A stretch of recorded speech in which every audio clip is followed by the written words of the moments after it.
1974, Santa Cruz, Californie. Dans un garage transformé en salle d'entraînement, un ancien gymnaste universitaire nommé Greg Glassman observe quelque chose que personne n'a encore compris.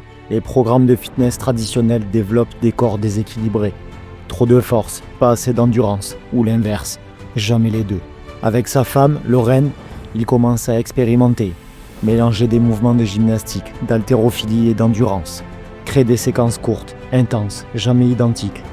Une révolution silencieuse prend naissance dans ce garage. Pendant 20 ans, cette pratique reste confidentielle, underground, mais Glassman ne lâche rien.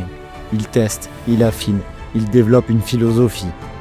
L'être humain doit être préparé à l'imprévu, à l'imprévisible. 1995, le tournant.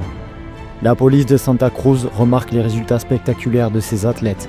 Glassman devient leur entraîneur officiel. Le premier centre CrossFit ouvre ses portes. Ce n'est plus un garage, c'est le début d'un mouvement mondial. Sa vision, révolutionnaire.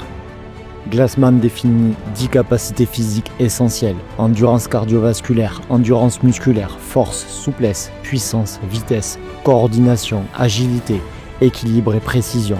10 qualités que l'être humain doit développer en harmonie, sans spécialisation excessive. Le CrossFit ne cherche pas à créer des champions d'une discipline. Il crée des athlètes complets, capables de s'adapter à n'importe quelle situation physique. L'an 2000 marque l'accélération. CrossFit Incorporation est créé.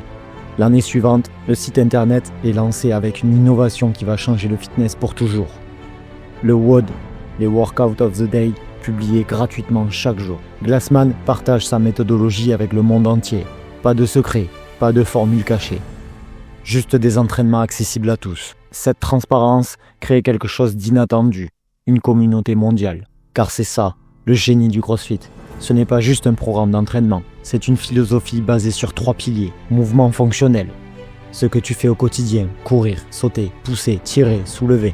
Haute intensité, sortir de sa zone de confort pour provoquer l'adaptation. Variation constante, jamais le même entraînement pour préparer le corps à l'inconnu.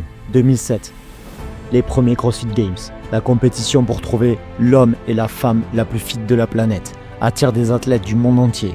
Le prix, $500 à l'époque. Aujourd'hui, plus de $300 000. Mais l'argent n'est qu'un détail. Ce qui compte, c'est l'esprit. Dans les box, ces salles d'entraînement CrossFit, il n'y a pas de miroir. Juste des athlètes qui se poussent mutuellement, qui célèbrent les victoires collectives, qui transforment la souffrance en dépassement. Aujourd'hui, plus de 15 000 box affiliés dans le monde.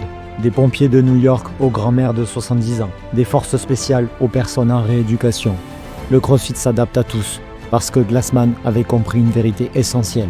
Le besoin d'un athlète olympique et d'une personne sédentaire diffèrent en intensité, pas en nature. Tous deux doivent apprendre à s'accroupir, à soulever, à se déplacer efficacement. La charge change, les principes restent. Le CrossFit n'a pas inventé l'haltérophilie, ni la gymnastique, ni le cardio, mais il a créé quelque chose de plus puissant. Une méthodologie qui prépare l'humain à vivre pleinement sa vie physique. Parce qu'au fond, être fit, ce n'est pas avoir des abdos dessinés. C'est être capable de porter ses courses, de jouer avec ses enfants, de courir après un bus, de vieillir avec autonomie. Le CrossFit, une révélation née dans un garage, devenu un mode de vie mondial.